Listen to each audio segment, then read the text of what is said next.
બનાસકાંઠામાં ફરી કોંગો ફીવરનો કહેર। આખોલ ગામે યુવકમાં કોંગો ફીવરના લક્ષણ દેખાયા હોવાની વિગતો છે। યુવકને સારવાર માટે અમદાવાદ ખસેડવામાં આવ્યો છે। આરોગ્ય વિભાગે યુવકના સેમ્પલ લઈ તપાસ અર્થે મોકલ્યા હોવાની વિગત મળી રહી છે। આપને જણાવી દઈએ કે આખોલ ગામમાં કોંગો ફીવરનો કહેર જોવા મળી રહ્યો છે। યુવકમાં કોંગો ફીવરના લક્ષણ દેખાયા, જેને લઈને આરોગ્ય વિભાગ હવે સતર્ક થયું છે। જે વિગતો મળી રહી છે તે પ્રમાણે યુવકને સારવાર માટે અમદાવાદ હોસ્પિટલ ખસેડવામાં આવ્યો છે। એ સાથે આરોગ્ય વિભાગે યુવકના સેમ્પલ લઈને તપાસ અર્થે પણ મોકલ્યા છે। તો કોંગો ફીવરનો કહેર આખોલ ગામે જોવા મળી રહ્યો છે। યુવકમાં લક્ષણો દેખાયા છે અને તાત્કાલિક સારવાર માટે યુવકને અમદાવાદ હોસ્પિટલમાં ખસેડાયો છે। આરોગ્ય વિભાગે યુવકના સેમ્પલ લઈને તપાસ અર્થે મોકલ્યા છે। આરોગ્ય વિભાગ પણ જ્યારે કોંગો ફીવરના લક્ષણ આ યુવકમાં દેખાયા છે તે બાદ સતર્ક થયું છે। આખોલ ગામ કે જ્યાં યુવકમાં કોંગો ફીવરના લક્ષણ દેખાયા। મારા બાબલાને ડીસા દાખલ કર્યો હતો, પછી એને તબિયત ઠીક નથી, પછી મેં અમદાવાદ પકડ્યો। પછી મેં એને તબિયત તારી સારી છે, અમદાવાદ રિપોર્ટ સારા આવ્યા છે। પછી મેં રિપોર્ટ સારા આવ્યા છે, પછી આ કાલપુરના ડૉક્ટર આવ્યા હતા, મને ધન્યવાદ, બહુ સારા કહેવાય। અમારા સંવાદદાતા કિશોર વધુ વિગતે વાત કરવા જોડાયા છે। કિશોર, શું વિગત છે આપની પાસે? યુવકમાં કોંગો ફીવરના લક્ષણ દેખાયા છે, આરોગ્ય વિભાગ કઈ રીતે સતર્ક બન્યું છે? ચોક્કસથી બનાસકાંઠા જિલ્લાના ડીસા તાલુકાના આખોલ ગામે જ્યારે યુવકને કોંગો ફીવરના લક્ષણ દેખાયા છે, આ કોંગો ફીવરના લક્ષણને લઈને આરોગ્યની ટીમો સ્થળ પર પહોંચી હતી, તેમજ યુવકના સેમ્પલ લઈને તપાસ અર્થે મોકલ્યા છે અને યુવકને અત્યારે અમદાવાદ ખાતે હોસ્પિટલમાં રિફર પણ કરવામાં આવ્યો છે અને યુવકની સારવાર અત્યારે ચાલી રહી છે। મહત્વની વાત તો એ છે કે આરોગ્ય વિભાગે આજુબાજુના વિસ્તારોમાં પણ તપાસ ધરી છે। કોંગો ફીવરના લક્ષણ દેખાતા આરોગ્ય વિભાગ સહિત ગામ લોકો પણ અત્યારે ચિંતિત બન્યા છે અને યુવકની જે અત્યારે સારવાર ચાલી રહી છે, યુવકની તબિયત અત્યારે સારી છે તેવું આરોગ્ય વિભાગનું કહેવું છે। સેમ્પલો જે મોકલવામાં આવ્યા છે, જ્યારે તેનો રિપોર્ટ આવશે ત્યારે સામે આવશે કે યુવકને કોંગો ફીવર છે કે કેમ। જી બિલકુલ કિશોર, પ્રથમ આ કેસ અત્યારે નોંધાયો છે, ત્યારે આગામી સમયમાં આ જે ફીવર છે, જે વાયરસ છે, તે અન્ય લોકોમાં ન પ્રસરે તેને લઈને તંત્ર દ્વારા કોઈ સાવચેતી રખાઈ રહી છે કે કેમ? કે જે વિસ્તારમાંથી આ યુવકમાં કોંગો ફીવરના લક્ષણ મળી આવ્યા છે ત્યાં કોઈ સર્વે હાથ ધરાયો હોય?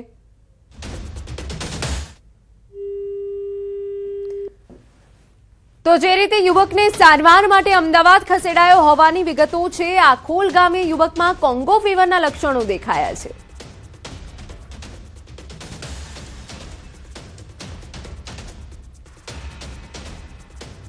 સમાચારમાં આગળ વધીએ।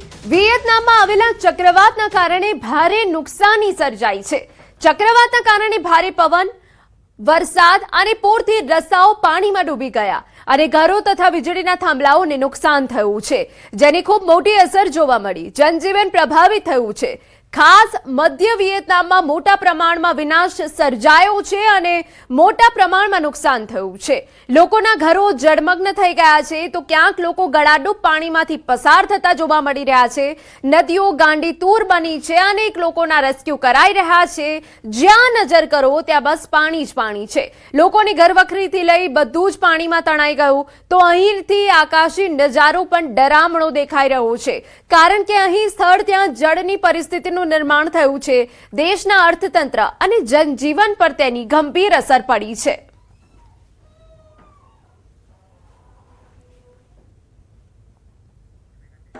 હાલ ચીન વર્ષના સૌથી ખતરનાક અને શક્તિશાળી ચક્રવાત ડોલ્ફિનનો સામનો કરી રહ્યું છે। પૂર્વ ચીનના દરિયાકાંઠે ત્રાટકેલા વાવાઝોડાએ ભારે તારાજી સર્જી છે। ડોલ્ફિન નામના આ ટાઇકુને ઝેજિયાંગ પ્રાંતના યુહાન અને વેન્ઝોઉ વિસ્તારમાં લેન્ડફોલ કર્યું હતું। આ સમયે પવનની ઝડપ પ્રતિ કલાક 150 થી 162 કિલોમીટર સુધી પહોંચી હતી, જેના કારણે મોટાભાગની વ્યાપારી ગતિવિધિઓ ઠપ થઈ ગઈ છે। પ્રશાસન દ્વારા એશિયાના મુખ્ય આર્થિક હબ ગણાતા શાંઘાઈ સહિત અનેક શહેરોમાં રેડ એલર્ટ જાહેર કરવામાં આવ્યું છે। સાવચેતીના પગલે 1400 થી વધુ વિમાની ઉડાનો રદ કરવામાં આવી છે, જ્યારે પૂર્વ ચીનના સમુદ્ર કિનારાઓ પરથી 10 લાખથી વધુ નાગરિકોને તાત્કાલિક સુરક્ષિત આશ્રય સ્થાનોમાં ખસેડવામાં આવ્યા છે। માત્ર દરિયાકાંઠો જ નહીં પરંતુ આ વાવાઝોડાની અસર રાજધાની બેઇજિંગ અને ઉત્તરીય વિસ્તારો સુધી વર્તાઈ રહી છે, જ્યાં ભારેથી અતિભારે વરસાદ અને પૂરનું જોખમ તોડાઈ રહ્યું છે. હવામાન વિભાગે આગામી દિવસોમાં પણ પર્વતીય વિસ્તારોમાં ભૂસ્ખલન અને નદીઓની સપાટી વધવાની ચેતવણી આપી છે. સરકારે કટોકટીના ધોરણે રાહત અને બચાવ કામગીરી શરૂ કરી દીધી છે અને પરિસ્થિતિ પર સતત નજર રાખવામાં આવી રહી છે. સમાચારમાં આગળ વધીએ. ઉત્તર પ્રદેશના ચિત્રકૂટમાં ભારે વરસાદ પડ્યો. મિર્ઝાપુર ડેમનો પાડો તૂટી ગયો. ડેમનું પાણી ગામો અને રસ્તા પર ફરી વળ્યું. બાંદા રાજાપુર હાઈવે પર 4 ફૂટ જેટલું પાણી ભરાયું. જળબંબાકારથી અનેક ગામોનો સંપર્ક તૂટી ગયો છે. એમ્બ્યુલન્સ પાણીના પ્રવાહ વચ્ચે ફસાઈ. ગ્રામજનોએ ધક્કો મારી એમ્બ્યુલન્સને બહાર કાઢી. ડેમની પાણી નિકાસ વ્યવસ્થાને લઈને ગ્રામજનોમાં રોષ. સમાચાર રાજસ્થાનમાંથી. સપોટરાના કાલીસિલ ડેમ ઓવરફ્લો થયો. 26 ફૂટની ક્ષમતા સાથે ડેમમાં 27 ફૂટ પાણી. ઓવરફ્લોથી આસપાસના ખેડૂતોમાં ખુશીનો માહોલ. સિંચાઈ માટે પાણીની ઉપલબ્ધતા વધવાની આશા. વરસાદ ચાલુ રહેતા પાણીની આવક વધવાની શક્યતા છે.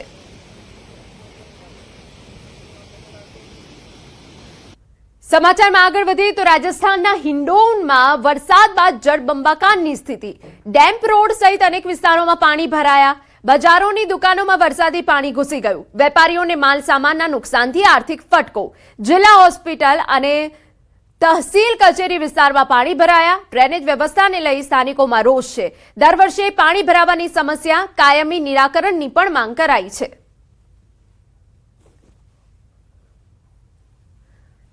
હવે વાત કરીએ ઉત્તર પ્રદેશના લલિતપુરની. તો ભારે વરસાદે હાલાકી વધારી દીધી. ભારે વરસાદ બાદ નદી નાળા તોફાની બની ગયા. શેર નાળાના પુલ પર 3 ફૂટ જેટલું પાણી. પાણીના પ્રવાહમાં બાઇક કાઢવી ભારે પડી ગઈ. અચાનક બાઇક તેજ પ્રવાહમાં તણાઈ ગઈ. ચાલકનો આબાદ બચાવ થયો. ખેડર નદીનો પુલ પણ પાણીમાં ગરકાવ. જોખમ લઈને નદી નાળા પાર કરતા લોકો. તો લલિતપુરમાં ભારે વરસાદે હાલાકી વધારી દીધી છે, જેની તસવીરો અમે આપને બતાવી રહ્યા છે.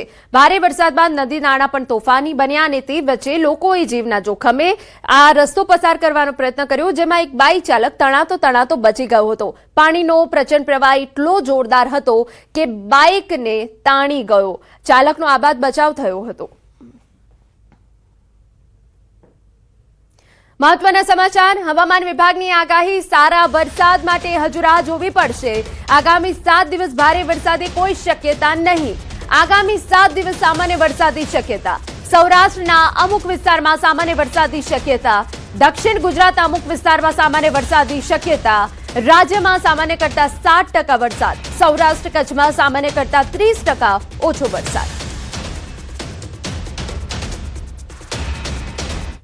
अगले आने वाले हफ्ते में मौसम इसी तरह का बने रहेगा. बहुत कम रेंज देखने को मिलेगी और मुख्य तौर पे जो है साउथ गुजरात के कुछ हिस्सों में तथा सौराष्ट्र के कुछ जगहों पे जो है लाइट टू मॉडरेट रेंज देखने को मिल सकती है अगले 7 दिनों तक. इससे ज़्यादा जो है रेंज हम एक्सपेक्टेड नहीं है नेक्स्ट वीक में. साथ ही बात करें टेम्परेचर की, तो टेम्परेचर भी नो लार्ज चेंज में बना रहेगा नेक्स्ट 1 वीक के लिए. ओवरऑल रेनफॉल डेफिसिट है अभी तक एज इफ नाउ. और गुजरात रीजन में जो है, और अगर हम रीजन वाइज बात करें तो गुजरात रीजन में +9% है नॉर्मल से डिपार्चर. एंड सौराष्ट्र कच्छ में -30% है. उसमें काफ़ी कम रेंज देखने को मिली है पिछले कुछ दिनों में. अभी जो है कुछ दिनों के लिए वेट करना पड़ सकता है अच्छी बारिश देखने के लिए. સમાચાર અમદાવાદમાંથી. નાના ચિલોડામાં ભૂતિયા ડિમોલિશનનો મામલો. એએમસીના અધિકારી નરોડા પોલીસ મથક પહોંચ્યા. એએમસીના નામે થયેલા ડિમોલિશન અંગે ફરિયાદ નોંધાવશે. ગઈકાલે એએમસી દ્વારા પોલીસમાં અરજી કરાઈ હતી. અરજીની તપાસ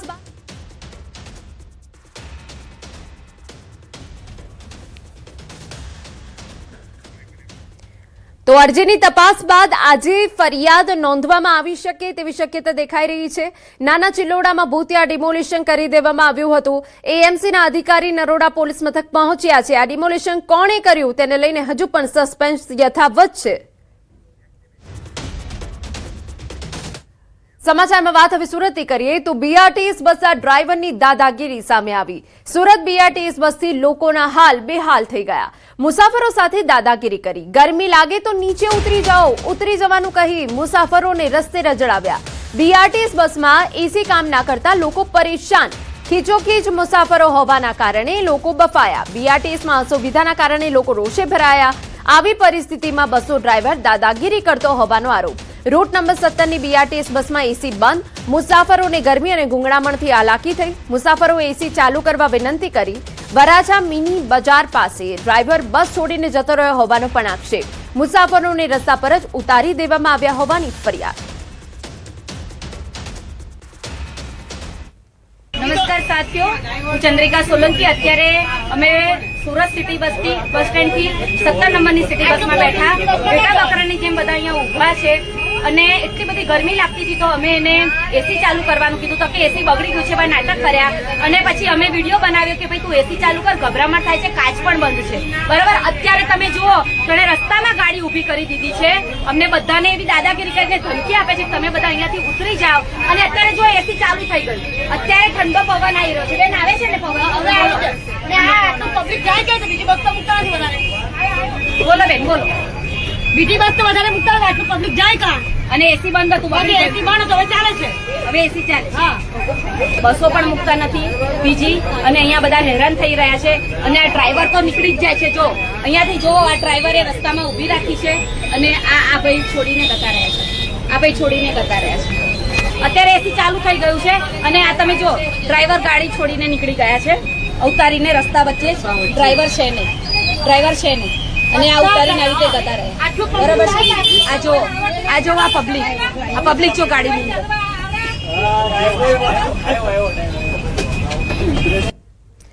સમાચાર સુરતમાંથી. તહેવારો પહેલા મીઠાઈની દુકાનોમાં ચેકિંગ. રક્ષાબંધનને લઈ એસએમસીના ફૂડ વિભાગની કાર્યવાહી સામે આવી. ફૂડ વિભાગે 10 ટીમો બનાવી તપાસ હાથ ધરી. 9 ઝોનમાં મીઠાઈની દુકાનો અને ફેક્ટરીઓમાં તપાસ. મીઠાઈ, માવા અને ડ્રાયફ્રૂટના સેમ્પલ લેવાયા. ભેળસેળ જણાશે તો વેપારી સામે કડક કાર્યવાહી થશે.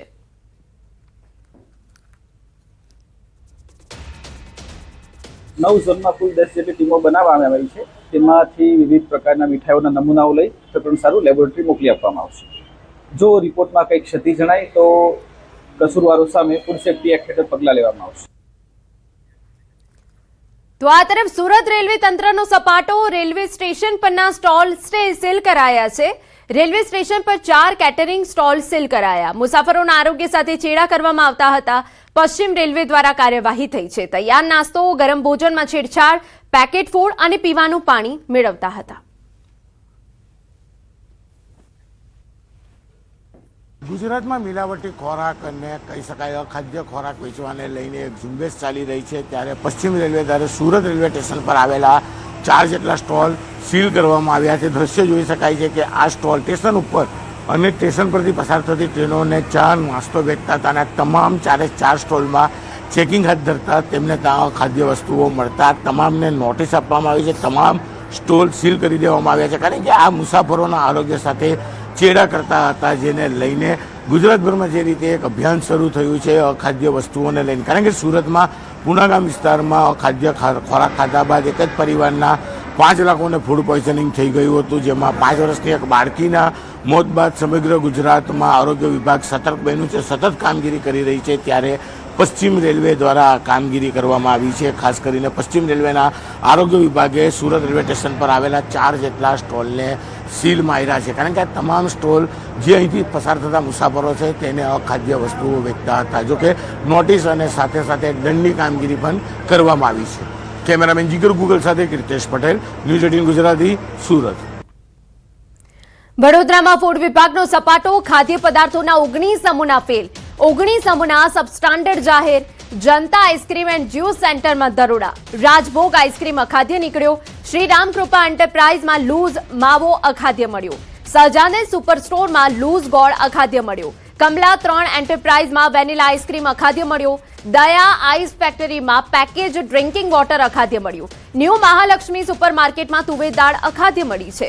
શ્રીનાથજી ડેરી ફાર્મમાં પનીર અખાદ્ય મળ્યું. શેટ્ટીઝ કિચનમાં રવા, ઘી, પૌડી ઢોસા અખાદ્ય મળ્યા. શ્રી સાંઈ સુરતી ઢોસા, પાવભાજી એન્ડ ચાઇનીઝમાં પનીર અખાદ્ય મળ્યું. એ સિવાય ગુજરાત આઈસ્ક્રીમ એન્ડ કુલ્ફીઝમાં રોઝ કાજુ દ્રાક્ષ ફ્લેવરનો જે આઈસ્ક્રીમ છે અખાદ્ય મળી આવ્યો.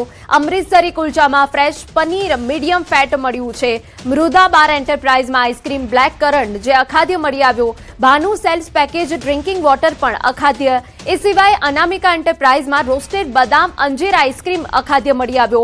અર્બન વેન્ચર્સમાં લૂઝ પનીર અખાદ્ય મળી આવ્યું. માધવજી મસાલા મિલમાં લૂઝ હળદર પાવડર અખાદ્ય મળી આવ્યો. હવે વાત કરીએ તો માતેશ્વરી આઈસ્ક્રીમ પાર્લરમાં વેનિલા આઈસ્ક્રીમ પણ અખાદ્ય છે. શિવરાજકોટ વાડામાં લૂઝ સેવ અખાદ્ય મળી આવી. શ્રી જનતા આઈસ્ક્રીમ એન્ડ જ્યુસમાં રાજભોગ આઈસ્ક્રીમ અખાદ્ય જાહેર થયું. શ્રાવણમાં ભેળસેડિયાઓ સામે સરકારની લાલાક. આરોગ્ય મંત્રીએ વેપારીઓની ચેતવણી આપી. વધુ નફા માટે ભેળસેળ કરનાર સામે કાર્યવાહી. ફરાળી વસ્તુઓમાં ભેળસેળ કરવી યોગ્ય નથી. ભેળસેડિયા કુદરતના ગુનેગાર. તમામ જિલ્લાઓમાં ફૂડ એન્ડ ડ્રગ્સ વિભાગ એક્ટિવ. ભેળસેળ કરનાર તમામ સામે કડક કાર્યવાહી થશે. લોકોની શ્રદ્ધા હોય છે કે આવા તહેવારોમાં ઉપવાસ વગેરે અને એ લોટની અંદર વગેરેમાં ભેળસેળ કરે છે એને ઈશ્વર તો માફ નહીં કરે પણ આરોગ્ય વિભાગ પણ માફ કરવાનું નથી. હાલમાં જે રેસ્ટોરન્ટ વગેરેની સ્વચ્છતામાં તપાસ, માત્ર ભેળસેળ કરવી અને ન કરવી એ કરતાં પણ જે લોકોને આપણે આપીએ છીએ ફૂડ ખાવાનું એ એકદમ સ્વચ્છ હોવો જોઈએ. માટે તમામ રેસ્ટોરન્ટની પણ અમે સ્વચ્છતાની એમના દંડ અને રોજે રોજ અમારી ટીમ એક ડ્રાઈવ સ્વરૂપે કામગીરી કરી રહી છે અને આ ડ્રાઈવ કાયમી કરીએ છીએ જેથી કરીને લોકોમાં જાગૃતતા આવે. સમાચારમાં રોકાઈએ વિરામ માટે.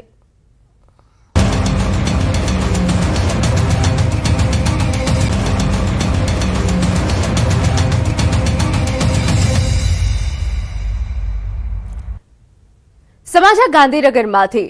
એબીવીપીનું વિરોધ પ્રદર્શન સામે આવ્યું. શિષ્યવૃત્તિથી વંચિત વિદ્યાર્થીઓ માટે વિરોધ કરાયો. વિદ્યાર્થીઓના હક અને ન્યાય માટે વિરોધ થયો. મોટી સંખ્યામાં વિદ્યાર્થીઓનો હોબાળો સામે આવ્યો. શિષ્યવૃત્તિના મુદ્દે આક્રોશ ફેલાયો છે. ઉદ્યોગ ભવનની બહાર હોબાળો થયો. સ્થાનિક વહીવટી તંત્રનું ધ્યાન દોરવાનો પ્રયાસ થયો. એબીવીપી દ્વારા કલેક્ટર કચેરીમાં આવેદન અપાયું. સુતેલા તંત્ર દ્વારા વિદ્યાર્થીઓના અમુક શિષ્યવૃત્તિ અટકાવવામાં આવી છે. જે શિષ્યવૃત્તિ નથી મળતી એના કારણે વિદ્યાર્થીઓનું એડમિશન ઓછા થયા છે અને પ્લસમાં એ વિદ્યાર્થીઓ ભણવા માટે બહુ અગવડતા પડે છે. તો આજે અખિલ ભારતીય વિદ્યાર્થી પરિષદ દ્વારા આ વિદ્યાર્થીઓને ન્યાય મળે અને તેમને ઝડપથી આ શિષ્યવૃત્તિ મળી રહે એના માટે આજે વિરોધ પ્રદર્શન કરવામાં આવ્યું છે અને કલેક્ટરશ્રીને અમે આજે આવેદન આપવાના છે. હારીજ મામલતદાર કચેરી ખાતે યોજાયેલા સ્વાગત ફરિયાદ કાર્યક્રમમાં જનાક્રોશ જોવા મળ્યો. હારીજ નગર વિકાસ કમિટી દ્વારા સ્થાનિકોને સાથે રાખી કચેરીના કેમ્પસમાં જ વિરોધ પ્રદર્શન કરાયું. ખુલ્લી ગટર, બિસ્માર રસ્તા અને વિવિધ વિસ્તારોમાં ભરાતા પાણીના પ્રશ્નોને લઈ સ્થાનિકોએ રોષ વ્યક્ત કર્યો. વિરોધ દરમિયાન કચેરીના કેમ્પસમાં રામધૂન બોલાવી તંત્ર સામે પોતાની રજૂઆત કરી. મામલતદાર સહિત અધિકારીઓ આવે તે પહેલા કચેરી બહાર ચુસ્ત પોલીસ બંદોબસ્ત ગોઠવવામાં આવ્યો. સ્થાનિકોએ હારીજ નગરપાલિકા સામે ગંભીર આક્ષેપ કરી પ્રાથમિક સુવિધાઓ આપવામાં નિષ્ફળ હોવાનો આક્ષેપ કર્યો. આજે રજૂઆત તાલુકા સ્વાગત હારીજમાં યોજાઈ રહ્યો છે. દરેક હારીજની જે સમસ્યા, દરેક વોર્ડની સમસ્યા અમે લેખિતમાં લઈને સ્વાગત કાર્યક્રમમાં આપી છે અને સમસ્યાના સમાધાન માટે આપ્યા છે. પણ તંત્ર દ્વારા અમને બધા ખોટા જવાબ આપી દેવામાં આવે એટલે અમે અંદર ગયા નથી. એમાં જવાબમાં એવા છે કે દેવી પૂજક વાસમાં જે ગંદકી છે ત્યાં સફાઈનું કામગીરી થઈ રહી છે, પણ હાલ સ્થળમાં જોવા જઈએ ત્યાં પૂરેપૂરી ગંદકી છે, ત્યાં કોઈ સફાઈ કામગીરી થવા પામેલ નથી. અમે કલેક્ટર સાહેબને મળ્યા, અમે આવ્યા છે સિવિલ સોસાયટીમાંથી. અમારા ગટરની બહુ જ સમસ્યા છે, કોઈ હમું કરવા આવતા નહીં. ક્યારથી અમે કહીએ પણ કોઈ ઓભળતા નહીં. પણ સાહેબે અમને કીધું કે 10 દિવસનો વાયદો આપું છું, તમને 10 દિવસમાં તમારું બધું સારું થઈ જશે. ગટરનો પ્રોબ્લેમ બહુ છે, એટલી ગંદકી છે ને તે મચ્છર થયા અત્યારે એના લીધે પબ્લિક મોદી પડી, ઘરે ઘરે બાટલા ચડે, તાવ આવે, એના લીધે અત્યારે કોલેરા ફાટી નીકળે. પણ આ પંચાયત વાળા કોઈ અભડતા નહીં. કેવા જઈએ તો ઓલા ઉપર ઢોળે ને ઓલા ઉપર ઢોળે, પણ કોઈ વાત અભડતા નહીં. એટલી ગંદકી છે અત્યારે. સમાચારમાં આગળ વધીએ. પર્યાવરણ જતન માટે રાજ્ય સરકારની મોટી પહેલ. સરકારી કચેરીઓમાં પ્લાસ્ટિક ફાઇલ ફોલ્ડર બંધ. પ્લાસ્ટિક સ્ટેશનરીનો તબક્કાવાર ઉપયોગ બંધ કરાશે. સચિવાલયથી સ્થાનિક સંસ્થાઓ સુધી નિર્ણય લાગુ. સરકારી યુનિવર્સિટીઓમાં પણ નિયમનો અમલ. પ્લાસ્ટિકના બદલે ઇકો ફ્રેન્ડલી ફાઇલ કવર વપરાશે. કાગળ, શણ અને કાપડના કવરનો ઉપયોગ કરાશે. જૂનો પ્લાસ્ટિક સ્ટોક પૂરો થયા બાદ નવી ખરીદી બંધ. હવે સરકારી વહીવટે પ્લાસ્ટિક મુક્ત બનાવવાનો સંકલ્પ છે. અમારા સંવાદદાતા ગીતા વધુ વિગતે વાત કરવા જોડાયા છે. ગીતા, પૂરી વિગત. જે ગુજરાત સરકારે સરકારી કચેરીઓમાં પ્લાસ્ટિક ફોલ્ડર અને પ્લાસ્ટિક આધારિત ફાઇલનો ઉપયોગ તબક્કાવાર ઘટાડવાનો નિર્ણય કર્યો છે. એટલે કે હવે પેપર, શણ કે કાપડના ફાઇલ કવર તરફ વળવાની સૂચના આપી છે. એટલે કચેરીમાં ફાઇલ તો રહેશે જ, ફક્ત તેનું કવર જ બદલાશે. મજાની વાત એ પણ છે કે હાલનો પ્લાસ્ટિક સ્ટોક પહેલા ખતમ કરવાનો અને ત્યાર પછી નવી ખરીદીમાં પર્યાવરણ મૈત્રી વિકલ્પ અપનાવવાનો આદેશ છે. એટલે પ્લાસ્ટિક ફાઇલ તરત નિવૃત્તિ નહીં અપાય, પહેલા તેનું સ્ટોક ક્લિયરન્સ કરાશે. પછી સરકારી ઓફિસમાં કદાચ હવે સૌથી મોટો સવાલ એ હશે કે ફાઇલ કેટલી જૂની છે, નહીં કે પ્લાસ્ટિકનો સ્ટોક કેટલો બાકી છે. અને આ નિર્ણય માત્ર સચિવાલય પૂરતો નથી. ખાતાના વડાની કચેરીથી લઈને બોર્ડ, કોર્પોરેશન, સરકારી કંપની, યુનિવર્સિટી, સ્થાનિક સ્વરાજ્યની સંસ્થા અને ગ્રાન્ટીન એડ સંસ્થા સુધી આ પહેલનો વ્યાપ છે. એટલે કે સરકારી તંત્રમાં ગ્રીન ફાઇલની એન્ટ્રી થશે. જો કે ફાઇલની અંદરનું કામ કેટલું ગ્રીન થાય છે એ ગોડ નોઝ. જી બિલકુલ, આભાર. સમાચારમાં આગળ વાત સુરતથી કરીએ તો એક તરફ વૃક્ષારોપણ અને હરિયાળી વધારવા માટે અભિયાનો ચલાવવામાં આવી રહ્યા છે, ત્યારે બીજી તરફ ઉધના વિસ્તારમાં એક સાથે 7 મોટા વૃક્ષો કાપી નાખવાની ઘટના સામે આવતા ચકચાર મચી છે. ઉધના વિસ્તારમાં ઉધના ધોતીથી આશરે 500 મીટરના અંતરે જોગણી માતાના મંદિરથી નવજીવન શોરૂમ તરફ જતા રસ્તા પર વૃક્ષો કાપી નખાયા.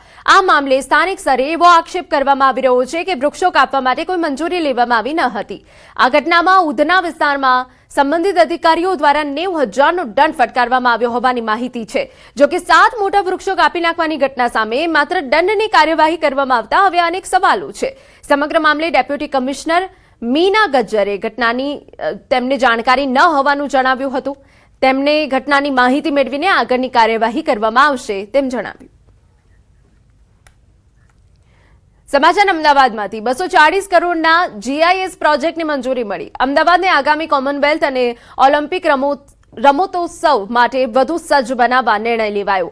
AMC દ્વારા 240 કરોડના ખર્ચે સમગ્ર શહેરનું GIS ડેટાબેઝ અને 3D ડિજિટલ મેપ તૈયાર કરવામાં આવશે. 625 ચોરસ કિલોમીટર વિસ્તારમાં ડ્રોન અને આધુનિક સર્વે બાંધથી સર્વે કરી જમીન, મિલકતો ઉપરાંત પાણી, ગટર, વરસાદી પાણીની લાઈનો અને કેબલ્સનું ડિજિટલ મેપિંગ કરાશે.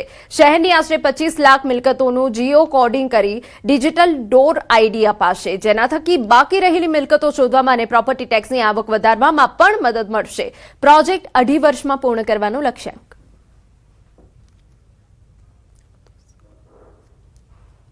જેના થકી અમદાવાદ શહેરને એક સંકલિત ડિજિટલ જીઓ સ્પેશિયલિસ્ટ પ્લેટફોર્મ મળશે. આ પ્લેટફોર્મના માધ્યમથી ભૌતિક માળખા, મિલકતો, રસ્તાઓ, ભૂગર્ભ યુટિલિટી અને વિવિધ શહેરી સેવાઓ સંપૂર્ણ માહિતી એક જ પ્લેટફોર્મ પર ઉપલબ્ધ થશે. લગભગ 240 કરોડના ખર્ચે આ કામ થવા જઈ રહ્યું છે. તો 25 લાખ મિલકતોને મળશે ડિજિટલ ડોર ID. પાણી, ગટર લાઈનોનું પણ ડિજિટલ મેપિંગ કરવામાં આવશે તેવી હાલ વિગતો મળી રહી છે. અમદાવાદમાં 240 કરોડના GIS પ્રોજેક્ટને હવે મંજૂરી મળી ગઈ છે. તો સમગ્ર શહેરનું 3D ડિજિટલ મેપ તૈયાર કરવામાં આવશે અને આપને જણાવી દઈએ કે કોમનવેલ્થ અને ઓલિમ્પિક માટે વધુ સજ્જ બનાવવા નિર્ણય લેવાયો છે. 240 કરોડના ખર્ચે સમગ્ર શહેરનું GIS ડેટાબેઝ અને 3D ડિજિટલ મેપ તૈયાર કરાશે. સમાચારમાં અત્યારે બસ આટલું છે. નમસ્કાર.